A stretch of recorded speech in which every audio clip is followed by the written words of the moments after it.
Hello, it is Diane with Diane's BlueHeartsAndButterflies.com, and I am here with another of the Snowflake Wishes cards that we made for our stamp group in November, and I wanted to share with you how to put this card together. This is using the Snowflake Wishes and So Many Snowflakes dies. This comes as a bundle to save 10%. And one of these dies actually cuts this kind of inset. You would think that it's going to cut a big snowflake, but it does. It's just that it cuts the inner part of it out so that you can see items coming through. It could be just plain designer series paper. It could be plain white with a color cardstock, or I'm using the balmy blue glimmer paper to shine through. And I did cut some other die cut pieces from using the dies to put on here as well. I'm also using the Snowflake Splendor Designer Series paper. Hopefully there's not too much of a glare on there. That has some very pretty designs that I used. And then I'm also using some of the Snowflake and the sentiment stamps from this set. There are a lot of stamps. This is not shown at 100%. This is 70%. There are 17 images in this stamp set, and they are really very nice. So it's a great set to have.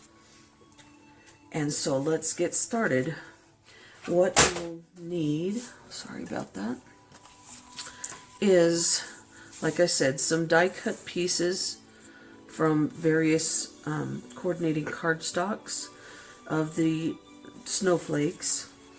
We will start with a card base that is cut at 5.5 by 8.5 and scored at and folded at 4 1/4. You're going to need a piece of Whisper White cardstock for the inside.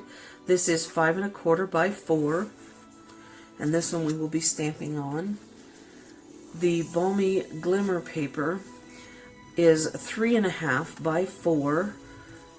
The Whisper White cardstock that we're going to cut the Inset snowflake out of is a piece of 3 1/4 by 3 3/4. Sorry, this one is 3.5 by 4. And then I have a piece of the Designer Series paper that I cut at 1 3/4 by 4 to go on there. And then I have a piece of Balmy Blue cardstock for the sentiment. This is 1.5 by 4 1/4. And then I'm also going to be using some of the blue adhesive backed gems on this card to create the center part. So I'll have those out and ready. First, I thought I could bring in the Stampin' Cut and Emboss machine, and we will go ahead and I can show you real quickly how this piece cuts on this Whisper White. And I apologize for any shaking of the camera. And so I am really happy with the new Stampin' Cut and Emboss machine, and I've really enjoyed using it. So I just basically find the center, how I want this to look, and then I just run this through. It is the number 1 base, the number 2, which is the shim, and then I have the magnetic plate, which I think they're going to be revamping that because it does tend to bow in, and then just one cutting plate on top after the paper and the die. And then, oh, it just came up. Pretty much most of those pieces just fell out. So normally I would take and use the die brush, but you can see most of these pieces already did come out, but I will get a few of the other pieces that are in there. And this is using the Take Your Pick tool with the die brush attachment on there. It just screws in where that other head goes. So that piece, and then I can get the pieces out of my die just by running this over it as well. And those pieces just come out of there. Missed one. Alright. So let me set that aside. And so I'm going to bring back in the large piece because we're going to stamp on this. And with these are photopolymer stamps, so you're going to need to have Stampin' Pierce mat underneath that. And I am going to use 3 different snowflakes in 3 different colors, as well as the sentiment, May Your Season Sparkle, on the inside of this. So I'm going to be using Highland Heather. Let me get that piece out of the way. Balmy Blue, and the Misty Moonlight for the snowflakes. So I'm going to start with the Balmy Blue for the largest. And you just basically tap, tap, tap on your ink pad to get the ink coverage on here. You don't want to smush it in because it'll get all around and everywhere on the block, and then it makes for messiness when it comes time for your cleaning it off or changing out any of your snowflakes. So this is just going to stamp this kind of randomly, and you just kind of hold it for a few seconds to allow that ink to absorb into the cardstock. Stampin' Up! All of their inks are a dye-based ink, or all of their colored. And then I'm going to do Highland Heather for the next largest snowflake. And I'm just kind of stamping these randomly to have a kind of smattering, I want to call that. And then the Misty Moonlight I'm going to use for the smallest of the snowflakes. Just do that a few times around here.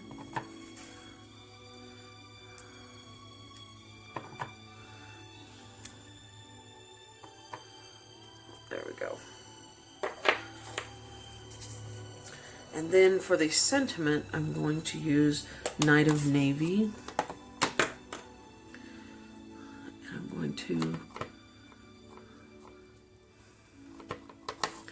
put that just right up here in the center.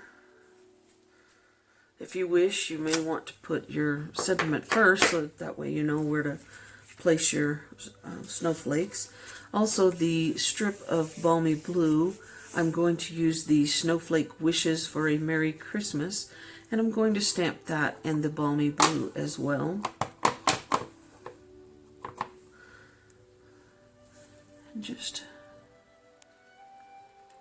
And I'm going to do this kind of up because I may want to cut this one down a little bit. I think that's what I did before.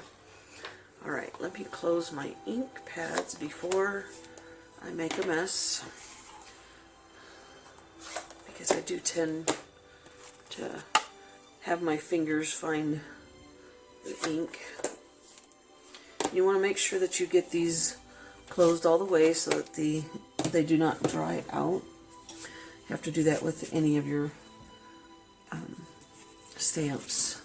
So I'm going to go ahead and I am going to trim this down. So instead of 1 1/2, you might want to do 1 1/4, or depending on which sentiment stamp that you decide to use, you may need a larger piece. I'm going to put that over there. And then I will bring in all of my pieces to be able to assemble the card. And it's very straightforward and very easy to do. So the best thing to do is to adhere your balmy blue glimmer paper to the upper part of your card. And I have found that I really like the Stampin' Seal Plus better than the Stampin' Seal Runner. It's very permanent, so you have to be very careful that you get things where you want them, but it seems to run better for what I do. And so you put that one there, and then the Designer Series paper, you will put this one, oh, and then I get it where I didn't get it. Okay. And I'm using this one because it has some of that Highland Heather in there. And this should fit. If they don't touch in the middle, that's okay, because you're going to have that one strip that goes over. This piece, for the inset piece, you can have it where it's laying flat directly on it, or you can pop it up a little bit. I'm gonna, if you're going to pop it up, I would probably use dimensionals, but to adhere it to this, you could either use the white Tombow glue, or you could use mini glue dots are better. Those types of things to adhere your piece onto the glimmer paper. The runners don't have, I think, enough depth, I guess is the way to put that, to be able to adhere those on. It's really cold this morning. I'm having trouble getting my dots to stick to the paper. And I think I've got one more right here. And if you want, you can place them a few more, but I think this just going around the edges will be fine for me. And I did create this to have a little bit of a border around here. And then you can use either the Tombow glue or the glue dots, because you're going to be having things on the center to be able to adhere that onto there. But before I do those, I'm going to go ahead and I'm going to make sure I put this. This is made and designed to go from the fold to the outer side all the way across. You're going to want to make sure that you get glue along that edge.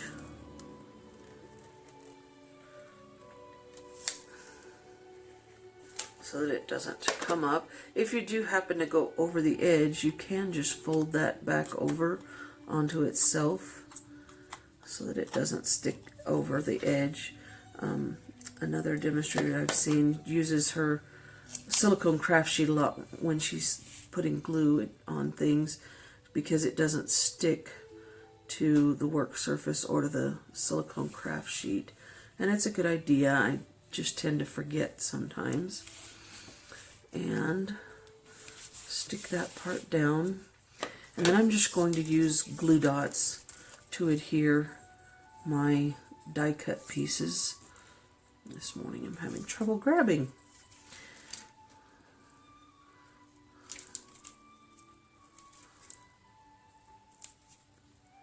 Come on. And then just adhere that kind of where you want that in the center. Like I said, if you want, you could use the Tombow multi-purpose glue and put it around the edges if you wish. I like to have a little bit of depth and dimension to my cards to kind of have some areas that are kind of free. And then this one, I just kind of turn and alternate where the points are going. And then I'm adding another little snowflake to this one. I was cutting out a bunch for the class and had a few extras left over, so I thought that I would just include those here. And then I just took one of the blue adhesive backed gems and placed that here in the middle. It basically covers up where that glue dot is, and it just creates a very nice simple card. And then we'll just glue the inside part. Come on.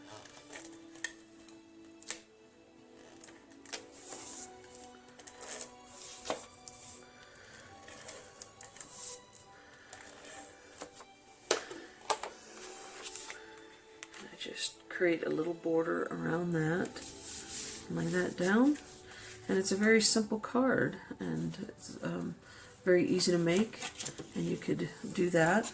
I'm gonna add a couple of these snowflakes to the envelope, so I should have done that when I had this out here. It's always good to add a little image and color to your envelopes. And I just keep it over kind of to the one side so I can still put my addresses and stuff. But that's really how simple it is. So I hope that you have enjoyed this and would want to make this for your gift giving and friends and stuff like that. So check out my blog. All of the dimensions are included on there at dianesblueheartsandbutterflies.com. And I hope that you enjoy the video, and we'll come back for more. Thank you.